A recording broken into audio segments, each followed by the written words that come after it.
Timnas Brazil dan Spanyol mempunyai sejarah panjang yang tak bisa dipisahkan.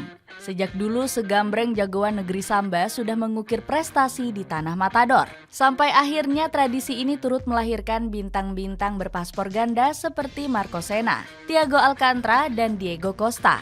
Kerjasama ini juga mengorbitkan pemain baru yang mewarisi filosofi dari kedua negara.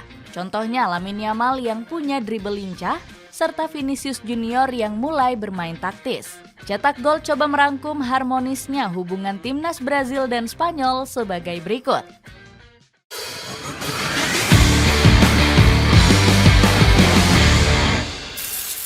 Hasilkan keturunan blasteran invasi pemain Brazil.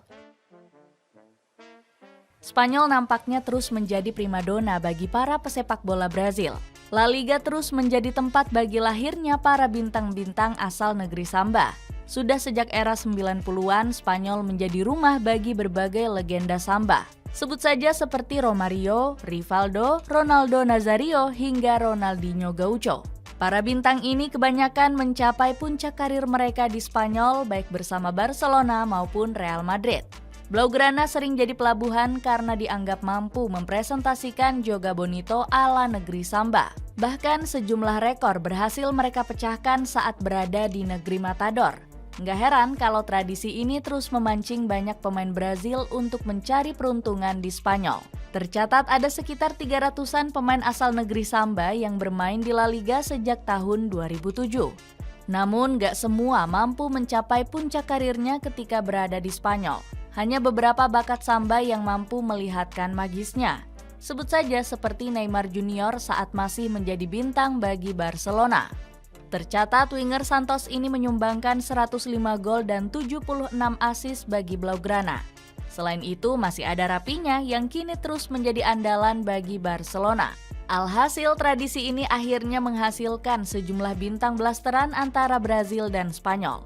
Sebut saja seperti Marco Senna yang sempat jadi tumpuan bagi lini tengah timnas Spanyol.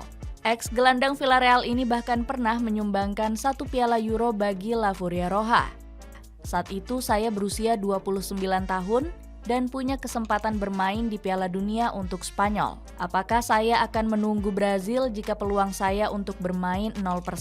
Memilih itu mudah, tutur Senna.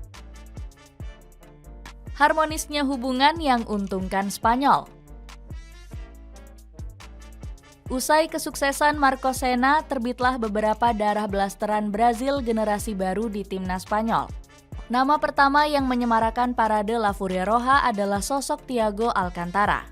Ex-gelandang Liverpool ini memang lahir di San Pietro Vernotico, Italia. Namun dirinya mewarisi darah Brazil dari ayahnya, yakni Mazinho, yang ikut menjuarai Piala Dunia 1994. Meski darah pemenang negeri Samba mengalir deras dalam nadinya, Thiago dengan kesadaran penuh tetap memilih Spanyol, tempat ia dibesarkan dan bersekolah di timnas Spanyol kelompok umur. Sejumlah gelar juga sudah ia torehkan seperti kampiun Euro U17 dan 2 trofi Euro U19. Sampai akhirnya ex-Bayern Munchen ini menjalani debut bersama tim senior La Furia Roja di tahun 2011. Karirnya di tim Matador terus berlanjut selama 1 dekade meski terus ditentang sang ayah. Saya sangat sedih dan kecewa mengetahui pilihan Thiago. Saya mewakili Brazil selama beberapa tahun dan berharap anak-anak saya akan melakukan hal yang sama, ungkap Mazinho. Di sisi lain, Rafinha Alcantara selaku adik Thiago justru memilih berseragam Brazil. Memilih antara Brazil atau Spanyol itu sangat mudah. Saya 100% orang Brazil.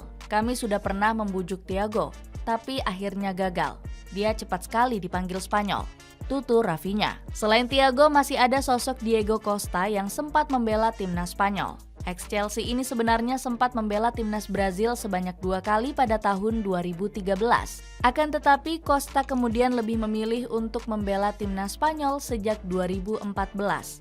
Menariknya, Costa menyimpan alasan sentimental di balik keputusan kontroversialnya tersebut.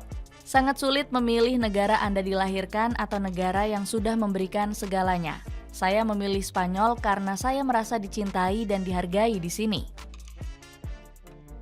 Dapatkan sepatu olahraga super nyaman dari Toseok yang harganya ramah di kantong buat anak sekolahan. Cek linknya di bawah ini. Rivalitas dan pertemuan panas di tim nasional. Banyaknya bintang yang memilih gabung ke Spanyol turut memanaskan hubungan dengan timnas Brazil. Terbukti pertemuan kedua negara hampir selalu berjalan sengit dalam beberapa tahun terakhir. Contohnya saja duel panas di final Piala Konfederasi tahun 2013. Spanyol yang saat itu tengah dihuni generasi emasnya ditaklukkan secara mengenaskan dengan skor 3-0. Partai tersebut juga menyajikan sejumlah momen panas antar kedua tim. Sebut saja momen saat Gerard Pique melepas tackle horor ke kaki Neymar Junior. Padahal saat itu Neymar berstatus sebagai calon rekan barunya di Barcelona. Akibat insiden tersebut, Pique langsung diganjar kartu merah dan diusir keluar lapangan. Duel panas antara tim Samba kontra La Furia Roja kembali tersaji di laga persahabatan tahun 2024. Saat itu laga berjalan imbang sama kuat dan harus berakhir 3-3. Namun bumbu utama pertandingan ini bukanlah hujan gol yang terjadi antara kedua tim, melainkan perseteruan sengit antara Vinicius Junior dan Aymeric Laporte. Kedua pemain ini sempat bersih tegang, dorong-dorongan hingga nyaris baku hantam. Tak cukup di situ, konflik dua pemain ini kembali berlanjut di sosial media. Laporte menyindir Vini yang cuma hobi berjoget dan suka playing victim di atas lapangan. Mempengaruhi gaya bermain Brazil-Spanyol. Meski diliputi cinta dan benci, hubungan timnas Brazil dan Spanyol sejatinya sama-sama menguntungkan. Sebab migrasi pemain Brazil ke La Liga turut merevolusi filosofi kedua negara. Di satu sisi, Brazil sendiri terkenal sebagai produsen talenta terbaik sepak bola dunia. Sementara Spanyol punya predikat kuat sebagai negara dengan pembinaan terbaik di muka bumi. Kombinasi maut ini berpotensi melahirkan bakat-bakat potensial yang lebih hebat di masa depan. Sebut saja kualitas skill individu seperti dribble lincah yang begitu melekat dengan pemain-pemain Brazil. Pengaruh ini mulai tersalurkan kepada para pemain Spanyol di era sekarang. Contohnya saja Lamine Yamal yang punya kecepatan serta gocekan lengket untuk memperdaya pemain lawan. Winger dengan atribut seperti ini sudah jarang diproduksi Spanyol dalam beberapa tahun terakhir. Barangkali terakhir kalinya tim Matador punya winger tajam seperti Yamal terjadi di awal 2000-an. Saat itu La Furia Roja tengah naik daun dengan Joaquin serta Vicente Rodriguez. Di lain sisi, Brazil juga sangat diuntungkan dengan banyaknya pemain yang menimba ilmu di La Liga. Kita lihat saja bagaimana pemain Brazil berevolusi dalam beberapa tahun terakhir.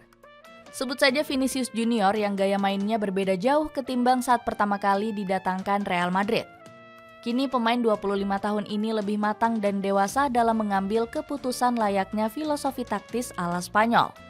Perubahan seperti ini bisa memudahkan tugas Carlo Ancelotti di skuad Samba. Don Carlo yang berpengalaman melatih di Spanyol nggak bakal kerepotan menjelaskan taktiknya kepada para pemain. Apalagi dirinya harus bertarung dengan waktu menjelang Piala Dunia 2026. Nggak heran kalau migrasi pemain Brazil ke La Liga juga direstui legenda seperti Marcos Cafu. Juara Piala Dunia 94 dan 2002 ini lebih suka para juniornya merantau ke Spanyol ketimbang Liga Inggris. Saya lebih suka La Liga karena mentalitas pemenang benar-benar dibentuk di sana. Di sana juga tidak ada kepalsuan di depan kamera TV. Mereka membicarakan sepak bola, bukannya sebuah mitos. Dapatkan celana pendek parasut yang bisa digunakan oleh pria dan wanita. Cek linknya di bawah ini. Itulah ulasan harmonisnya hubungan timnas Brazil dan Spanyol. Bagaimana pendapatmu? Akankah tim Samba dan Matador bakal kembali merajai sepak bola dunia? Coba tulis pendapatmu di kolom komentar di bawah ini.